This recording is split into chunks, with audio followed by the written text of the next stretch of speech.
Hi friends, പുതിയ വീഡിയോയിലേക്ക് സ്വാഗതം. ഇന്നത്തെ വീഡിയോയുടെ നമ്മൾ പരിചയപ്പെടാൻ വേണ്ടി പോകുന്നത് ഹ്യുണ്ടായി i20 മാത്രം ഉൾപ്പെടുത്തിക്കൊണ്ടുള്ള ഒരു വീഡിയോ ആണ് ഇത്. വീഡിയോ ഇഷ്ടപ്പെട്ടാൽ ലൈക്ക് ചെയ്യുക, ഇഷ്ടപ്പെട്ടതിന് ഡിസ്ലൈക്ക് ചെയ്യുക. ഇനി നമ്മൾ ചാനൽ സബ്സ്ക്രൈബ് ചെയ്യാത്തവർ തീർച്ചയായും സബ്സ്ക്രൈബ് ചെയ്യുക. തൊട്ടടുത്തുള്ള ബെല്ലൈക്കൻ കൂടെ എനേബിൾ ചെയ്താൽ നമ്മൾ അപ്ലോഡ് ചെയ്യുന്ന പുതിയ വീഡിയോസ് നിങ്ങൾക്ക് നോട്ടിഫിക്കേഷൻ ലഭിക്കുന്നതായിരിക്കും. അതേപോലെ തന്നെ നിങ്ങളുടെ വണ്ടി നമ്മുടെ ചാനലിലൂടെ സെയിൽ ചെയ്യാൻ താല്പര്യമുണ്ടെങ്കിൽ എൻ്റെ മെയിൽ ഐഡിയിലേക്ക് വണ്ടിയുടെ ഫോട്ടോസും മറ്റ് ഡീറ്റെയിൽസും അയച്ചു തരികയാണെങ്കിൽ വരും ദിവസങ്ങളിൽ വീഡിയോയിൽ ആ ഒരു വണ്ടിയുടെ ഡീറ്റെയിൽസ് ഉൾപ്പെടുന്നതായിരിക്കും. അപ്പോൾ കൂടുതലൊന്നും പറയുന്നില്ല, നമുക്ക് നേരെ വീഡിയോയിലോട്ടും. നമ്മൾ ആദ്യം പരിചയപ്പെടാൻ വേണ്ടി പോകുന്നത് ഹ്യുണ്ടായി 2012 രജിസ്ട്രേഷൻ i20 ആണ്. ഈ ഒരു വണ്ടി പെട്രോൾ വേരിയൻ്റ് ആണ് വരുന്നത്. മാഗ്നയാണ് ഇതിൻ്റെ ഓപ്ഷൻ വരുന്നത്. സെക്കൻഡ് ഓണർഷിപ്പ് വരുന്ന ഈ ഒരു വണ്ടി ഇതുവരെ സഞ്ചരിച്ചിട്ടുള്ളത് 67,000 കിലോമീറ്റർ ആണ്. മാനുവൽ ട്രാൻസ്മിഷൻ ആണ് വരുന്നത്. വണ്ടിയുടെ ഇന്റീരിയറും എക്സ്റ്റീരിയറും ഒക്കെ നല്ല രീതിയിൽ മെയിൻറ്റെയിൻ ചെയ്തിട്ടുണ്ട്. മറ്റ് കംപ്ലൈൻറ്റോ ആക്സിഡന്റ് ഹിസ്റ്ററിയോ ഫ്ലഡ് പ്രശ്നങ്ങളോ റീപ്ലേസ്മെൻറ്റോ ഒന്നും തന്നെ സംഭവിച്ചിട്ടില്ല. വണ്ടിക്ക് സർവീസ് ഹിസ്റ്ററൊക്കെ അവൈലബിൾ ആണ്. ഇതിൻ്റെ ഫീച്ചേഴ്സ് ആയിട്ട് പറയുന്നത് AC power steering, 4-door power window, inbuilt stereo, single air bag, ABS CBD braking system, reverse sensor, remote central lock system, അതുപോലെ തന്നെ അലോയ് വീൽസ്, ഇതൊക്കെയാണ് ഇതിൻ്റെ ഫീച്ചേഴ്സ് ആയിട്ട് വരുന്നത്. വണ്ടിയുടെ ടയർ ഭാഗത്തേക്ക് വന്നാൽ 4 ടയേഴ്സും 60% മുകളിൽ ടയേഴ്സ് ഉണ്ട്. ഈ ഒരു വണ്ടിക്ക് ഒരു 15-16 മൈലേജും പ്രതീക്ഷിക്കാവുന്നതാണ്. ഈ ഒരു 2012 രജിസ്ട്രേഷൻ i20ക്ക് ചോദിക്കുന്ന റേറ്റ് 2,20,000 രൂപയാണ് ഇതിന് ചോദിക്കുന്നത്. അത് നെഗോഷ്യബിൾ പ്രൈസും കൂടിയാണ്. 2012 രജിസ്ട്രേഷൻ വണ്ടിയോടെ ചെറിയ രീതിയിൽ ലോണും കിട്ടുന്നതായിരിക്കും.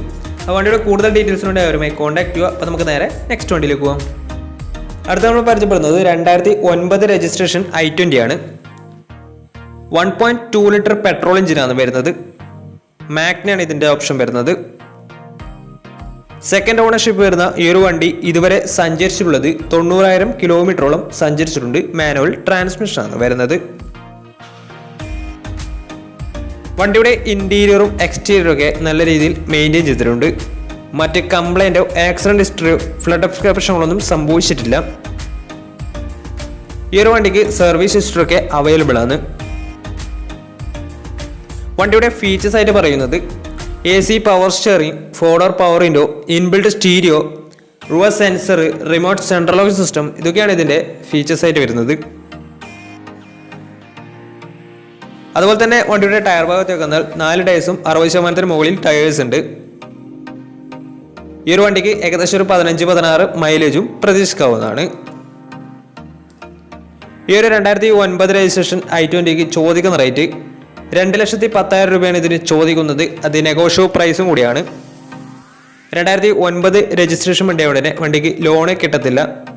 ഈ ഒരു വണ്ടിയുടെ കൂടുതൽ ഡീറ്റെയിൽസിന് വേണ്ടി അവരുമായി കോൺടാക്ട് ചെയ്യുക. അപ്പോൾ നമുക്ക് നേരെ നെക്സ്റ്റ് വണ്ടിയിലേക്ക് പോകാം. 2012 രജിസ്ട്രേഷൻ i20 ആണ് നിങ്ങളിപ്പോൾ കണ്ടുകൊണ്ടിരിക്കുന്ന ഈ ഒരു വണ്ടി. ആസ്റ്റയാണ് ഇതിൻ്റെ ഓപ്ഷൻ വരുന്നത്. ആസ്റ്റ എന്ന് വെച്ചാൽ ഫുൾ ഓപ്ഷൻ വണ്ടിയാണ്. 1.4 ലിറ്റർ ഡീസൽ എഞ്ചിനാണ് വണ്ടി വരുന്നത്. സെക്കൻഡ് ഓണർഷിപ്പ് വരുന്ന ഈ ഒരു വണ്ടി ഇതുവരെ സഞ്ചരിച്ചിട്ടുള്ളത് 81,000 കിലോമീറ്റർ ആണ്. മാനുവൽ ട്രാൻസ്മിഷൻ ആണ് വരുന്നത്. വണ്ടിയുടെ ഇന്റീരിയറും എക്സ്റ്റീരിയറും ഒക്കെ നല്ല രീതിയിൽ മെയിൻറ്റെയിൻ ചെയ്തിട്ടുണ്ട്. മറ്റ് കംപ്ലൈൻറ്റോ ആക്സിഡന്റ് ഹിസ്റ്ററിയോ ഫ്ലഡ് പ്രശ്നങ്ങളൊന്നും സംഭവിച്ചിട്ടില്ല. വണ്ടിക്ക് സർവീസ് ഹിസ്റ്ററൊക്കെ അവൈലബിൾ ആണ്. വണ്ടിയുടെ ഫീച്ചേഴ്സ് ആയിട്ട് പറയുന്നത് AC power steering, 4-door power window, inbuilt stereo, dual air bag, ABS EBD braking system, reverse sensor, rear wiper, remote central lock system, alloy wheels, electrically adjustable mirrors, DRL, ഇതൊക്കെയാണ് ഇതിൻ്റെ features ആയിട്ട് വരുന്നത്. അതുപോലെ തന്നെ വണ്ടിയുടെ tyre ഭാഗത്തേക്ക് വന്നാൽ 4 ടയേഴ്സും average കണ്ടീഷനാണ് ഉള്ളത്. ഈ ഒരു വണ്ടിക്ക് ഏകദേശം ഒരു 18-19 മൈലേജ് പ്രതീക്ഷിക്കാവുന്നതാണ് ഡീസൽ വേരിയൻ്റ് ആയതുകൊണ്ട് തന്നെ. ഈ ഒരു 2012 രജിസ്ട്രേഷൻ i20ക്ക് ചോദിക്കുന്ന റേറ്റ് 3,20,000 രൂപയാണ് ഇതിന് ചോദിക്കുന്നത്. അത് നെഗോഷ്യബിൾ പ്രൈസും കൂടിയാണ്. 2012 രജിസ്ട്രേഷൻ വരുന്നത്. ആസ്റ്റയാണ് ഓപ്ഷൻ വരുന്നത്. ഫുൾ ഓപ്ഷൻ വണ്ടിയാണ്. ഡീസൽ വേരിയൻ്റ് ആണ് വണ്ടി. സെക്കൻഡ് ഓണർഷിപ്പ് ആണ്. 81,000 കിലോമീറ്റർ ആണ് ഓടിയിട്ടുള്ളത്. മാനുവൽ ട്രാൻസ്മിഷൻ ആണ് വരുന്നത്. അപ്പോൾ വണ്ടിയുടെ കൂടുതൽ ഡീറ്റെയിൽസിന് വേണ്ടി അവരുമായി കോൺടാക്ട് ചെയ്യുക. അപ്പോൾ നമുക്ക് നേരെ നെക്സ്റ്റ് വണ്ടിയിലേക്ക് പോകാം. ഹ്യുണ്ടായി i20 എലൈറ്റ് എന്ന് പറയുന്ന മോഡലാണ് നിങ്ങളിപ്പോൾ കണ്ടുകൊണ്ടിരിക്കുന്ന ഈ ഒരു വണ്ടി. 2017 രജിസ്ട്രേഷൻ വണ്ടിയാണ് ഇത്. മാഗ്ന പ്ലസ് ആണ് ഇതിൻ്റെ ഓപ്ഷൻ വരുന്നത്. പെട്രോൾ വേരിയൻ്റ് ആണ് വണ്ടി. സിംഗിൾ ഓണർഷിപ്പ് വരുന്ന ഈ ഒരു വണ്ടി ഇതുവരെ സഞ്ചരിച്ചിട്ടുള്ളത് 44,000 കിലോമീറ്റർ ആണ്. മാനുവൽ ട്രാൻസ്മിഷനാണ് വരുന്നത്. വണ്ടിയുടെ ഇന്റീരിയറും എക്സ്റ്റീരിയറും ഒക്കെ നല്ല രീതിയിൽ മെയിൻറ്റെയിൻ ചെയ്തിട്ടുണ്ട്. മറ്റ് കംപ്ലൈൻറ്റോ ആക്സിഡന്റ് ഹിസ്റ്ററിയോ ഫ്ലഡ് പ്രശ്നങ്ങളൊന്നും സംഭവിച്ചിട്ടില്ല. വണ്ടിക്ക് പുതിയ ഇൻഷുറൻസും അവൈലബിൾ ആണ്. അതുപോലെ തന്നെ സർവീസ് ഹിസ്റ്ററൊക്കെ അവൈലബിൾ ആണ്. ഇതിൻ്റെ ഫീച്ചേഴ്സ് ആയിട്ട് പറയുന്നത് AC power steering, 4 door power window, inbuilt stereo, അതുപോലെ തന്നെ air bag, ABS EBD braking system, reverse sensor, remote central lock system, ഇതൊക്കെയാണ് ഇതിൻ്റെ ഫീച്ചേഴ്സ് ആയിട്ട് വരുന്നത്. വണ്ടിയുടെ ടയർ ഭാഗത്തേക്ക് വന്നാൽ 4 ടയേഴ്സും 70% ടയേഴ്സ് ഉണ്ട്. ഈ ഒരു വണ്ടിക്ക് ഒരു 16-17 മൈലേജ് പ്രതീക്ഷിക്കാവുന്നതാണ്. ഈ ഒരു 2017 രജിസ്ട്രേഷൻ i20ക്ക് ചോദിക്കുന്ന റേറ്റ് 5 ലക്ഷം രൂപയാണ് ഇതിന് ചോദിക്കുന്നത്. അത് നെഗോഷ്യബിൾ പ്രൈസും കൂടിയാണ്. നല്ലൊരു ട്രാക്കിൽ കസ്റ്റമർ ഏകദേശം 90% മുകളിൽ ലോണ് കിട്ടുന്നതായിരിക്കും. അപ്പോൾ ഈ ഒരു വണ്ടിയുടെ കൂടുതൽ ഡീറ്റെയിൽസിന് വേണ്ടി അവരുമായി കോൺടാക്ട് ചെയ്യുക. അപ്പോൾ നമുക്ക് നേരെ നെക്സ്റ്റ് വണ്ടിയിലേക്ക് പോകാം. അടുത്ത നമ്മൾ പരിചയപ്പെടുന്നത് 2013 രജിസ്ട്രേഷൻ i20 ആണ്. ആസ്റ്റയാണ് ഇതിൻ്റെ ഓപ്ഷൻ വരുന്നത്. ഫുൾ ഓപ്ഷൻ വണ്ടിയാണ്. 1.4 ലിറ്റർ ഡീസൽ എഞ്ചിനാണ് വരുന്നത്. തേർഡ് ഓണർഷിപ്പ് വരുന്ന ഈ ഒരു വണ്ടി ഇതുവരെ സഞ്ചരിച്ചിട്ടുള്ളത് 1 ലക്ഷത്തിന് മുകളിൽ സഞ്ചരിച്ചിട്ടുണ്ട്. മാനുവൽ ട്രാൻസ്മിഷനാണ് വരുന്നത്. വണ്ടിയുടെ ഇന്റീരിയറും എക്സ്റ്റീരിയറും ഒക്കെ നല്ല രീതിയിൽ മെയിൻറ്റെയിൻ ചെയ്തിട്ടുണ്ട്. മറ്റ് കംപ്ലൈൻറ്റോ ആക്സിഡന്റ് ഹിസ്റ്ററിയോ ഫ്ലഡ് പ്രശ്നങ്ങളൊന്നും സംഭവിച്ചിട്ടില്ല. ഈ ഒരു വണ്ടിക്ക് സർവീസ് ഹിസ്റ്ററൊക്കെ അവൈലബിൾ ആണ്. വണ്ടിയുടെ ഫീച്ചേഴ്സ് ആയിട്ട് പറയുന്നത് AC power steering, 4 door power window, inbuilt stereo, dual air bag, ABS EBD braking system, reverse sensor, rear wiper, remote central lock system, alloy wheels, DRL, ഇതൊക്കെയാണ് ഇതിൻ്റെ ഫീച്ചേഴ്സ് ആയിട്ട് വരുന്നത്.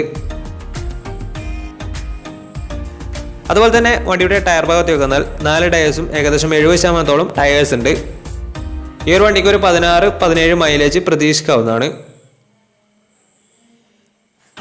ഈ ഒരു 2013 രജിസ്ട്രേഷൻ i20ക്ക് ചോദിക്കുന്ന റേറ്റ് 3,25,000 രൂപയാണ് ഇതിന് ചോദിക്കുന്നത്. അത് നെഗോഷ്യബിൾ പ്രൈസും കൂടിയാണ്.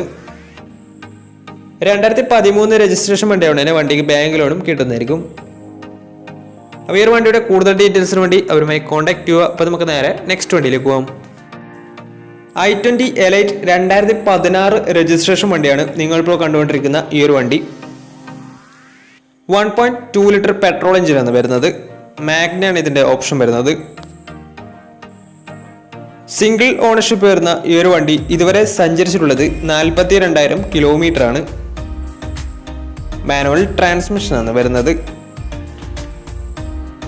വണ്ടിയുടെ ഇന്റീരിയറും എക്സ്റ്റീരിയറും ഒക്കെ നല്ല രീതിയിൽ മെയിൻറ്റെയിൻ ചെയ്തിട്ടുണ്ട്. മറ്റ് കംപ്ലൈൻറ്റോ ആക്സിഡന്റ് ഹിസ്റ്ററിയോ ഫ്ലഡ് പ്രശ്നങ്ങളൊന്നും സംഭവിച്ചിട്ടില്ല. വണ്ടിക്ക് സർവീസ് ഹിസ്റ്ററൊക്കെ അവൈലബിൾ ആണ്. ഇതിൻ്റെ ഫീച്ചേഴ്സ് ആയിട്ട് പറയുന്നത് AC power steering, 4 door power window, inbuilt stereo, reverse sensor, remote central lock system, electrically adjustable mirrors, ഇതൊക്കെയാണ് ഇതിൻ്റെ ഫീച്ചേഴ്സ് ആയിട്ട് വരുന്നത്. അതുപോലെ തന്നെ വണ്ടിയുടെ ടയർ ഭാഗത്തേക്ക് വന്നാൽ 4 ടയേഴ്സും 70% ടയേഴ്സ് ഉണ്ട്. ഈ ഒരു വണ്ടിക്ക് ഏകദേശം ഒരു 16-17 മൈലേജും പ്രതീക്ഷിക്കാവുന്നതാണ്. ഈ ഒരു 2016 രജിസ്ട്രേഷൻ i20ക്ക് ചോദിക്കുന്ന റേറ്റ് 5,20,000 രൂപയാണ് ഇതിന് ചോദിക്കുന്നത്. അത് നെഗോഷ്യബിൾ പ്രൈസും കൂടിയാണ്. 2016 രജിസ്ട്രേഷൻ വണ്ടിയായതുകൊണ്ട് തന്നെ നല്ലൊരു ട്രാക്ക് ലക്ഷം വന്ന ഏകദേശം 90% അടുത്ത് ലോണ് കിട്ടുന്നതായിരിക്കും. അപ്പോൾ ഈ ഒരു വണ്ടിയുടെ കൂടുതൽ ഡീറ്റെയിൽസിന് വേണ്ടി അവരുമായി കോൺടാക്ട് ചെയ്യുക. അപ്പോൾ ഇന്നത്തെ ഒരു വീഡിയോ നിങ്ങൾക്ക് ഇഷ്ടപ്പെട്ടിട്ടുണ്ടെങ്കിൽ തീർച്ചയായും നമ്മൾ ചാനൽ ഇതുവരെ സബ്സ്ക്രൈബ് ചെയ്യാത്ത തീർച്ചയായും സബ്സ്ക്രൈബ് ചെയ്യുക. തൊട്ടടുത്തുള്ള ബെല്ലേക്കും കൂടെ എനേബിൾ ചെയ്താൽ നമ്മൾ അപ്ലോഡ് ചെയ്യുന്ന പുതിയ വീഡിയോസ് നിങ്ങൾക്ക് നോട്ടിഫിക്കേഷൻ ലഭിക്കുന്നതായിരിക്കും. അതേപോലെ തന്നെ നിങ്ങളുടെ വണ്ടി നമ്മുടെ ചാനലിലൂടെ സെയിൽ ചെയ്യാൻ താല്പര്യമുണ്ടെങ്കിൽ എൻ്റെ മെയിൽ ഐഡിയിലേക്ക് വണ്ടിയുടെ ഫോട്ടോസും മറ്റു ഡീറ്റെയിൽസും അയച്ചു തരികയാണെങ്കിൽ വരും ദിവസങ്ങളിലെ വീഡിയോയിൽ ആ ഒരു വണ്ടിയുടെ ഡീറ്റെയിൽസ് ഉൾപ്പെടുന്നതായിരിക്കും. അപ്പോൾ ഇനി നല്ല വീഡിയോസ് ചെയ്യാൻ പറ്റുന്ന പ്രതീക്ഷയിൽ signing off. Tata bye bye.